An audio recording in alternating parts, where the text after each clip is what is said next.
Narito na muli ang gabay, patnubay, paalala at prediksyon ngayong araw ng Friday mula kay Master Hans Kua.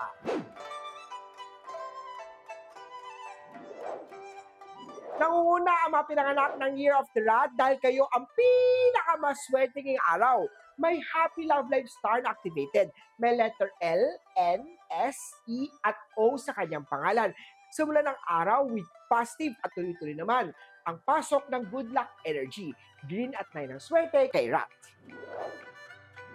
Sa Ox naman tayo, ang good health star activated mag-exercise at magpapawis. Isama na rin ang buong pamilya sa daily workout at kumain na ng masustansyang pagkain para tiliin lang na maganda ang kalusugan.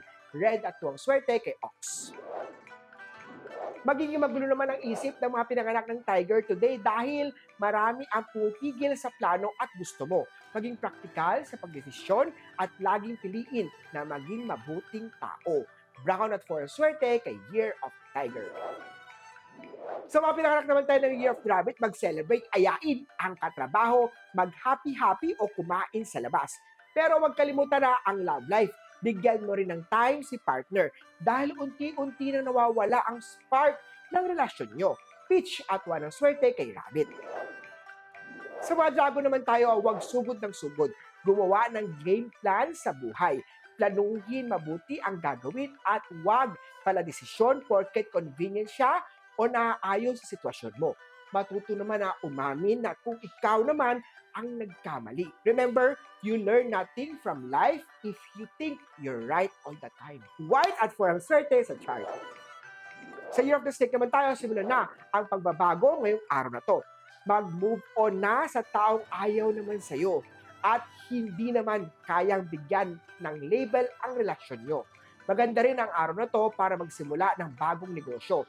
Bago buksan yan, ipa-feng shui yan kay Master Hans Kua. Blue at 4 ang swerte sa chart. Tutok lang at magbabalik pa ang Hansabi mamaya, part 2. Dito lang po sa Rise and Shine Pilipinas.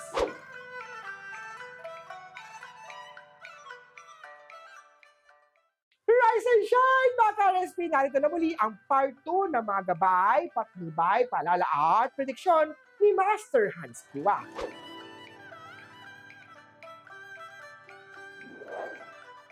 Para sa mga pinanganak ng Year of the Horse, conflict day-to-day posibleng ma-short pagdating sa Money Star. Iwasan naman ang ma-inlove sa mga taong may karelasyon na. Alam mo naman kung ano ang habol niya sa'yo. Magiging dahilan yan ng pagsira ng pamilya nyo. Violet at 15 ang swerte sa chart. Sa mga Year of the Goat naman, may good news na parating sa business. Sipag at tiyaga ang susi sa tagumpay. Sa love life naman subukan mo ring magbigay ng second chance. Malay mo, mag-work yan, di ba? May kasabihan nga, love is sweeter the second time around. Ay, ang tamis! White at 3 ang swerte kay Goats. Sa mga Year of the Monkey naman tayo, simulan mo na mag-ipon-ipon at mag-isip ng extra income dahil may paparating na malaking gastusin. Magandang ready ka anytime pag may emergency. Sa kalusugan naman magsuot ng amethyst crystal upang maiwasan ang mga illness star. Orange at 3 ang swerte kay Monkey. Sa Rooster naman tayo, Love Star activated, magiging active sa paghanap kay partner. Sa negosyo naman, magiging maganda ang benta ngayong araw. Maglagay ng wealth-inviting cat para mas maka-attract ng pera sa negosyo. Brown at 16 ang swerte sa chart. So, pinanganak naman tayo ng Year of the Doggy, ipagpaliban sa ibang araw ang major decision. Kalma ka lang at huwag mainitin ang ulo. Habaan ang pasensya pagdating naman sa career. Pink at 2 ang swerte kay Year of the Dog. Sa Piggy naman tayo may bagong trabahong ibibigay sa iyo si boss. Ibigay ang best dahil malaki ang tiwala niya sa iyo. Gulatin mo yung mga walang believe sa iyo. Gold at 11 ang swerte kay Year of the Piggy. Muli po, ito po yung mga gabay, patnubay, paalala at prediction lang ni Master Hans. Nasa inyong mga kamay nakasalalay ang inyong tagumpay. Kaya naman, always be positive at i-claim ang mga swerte, mga ka-RSP.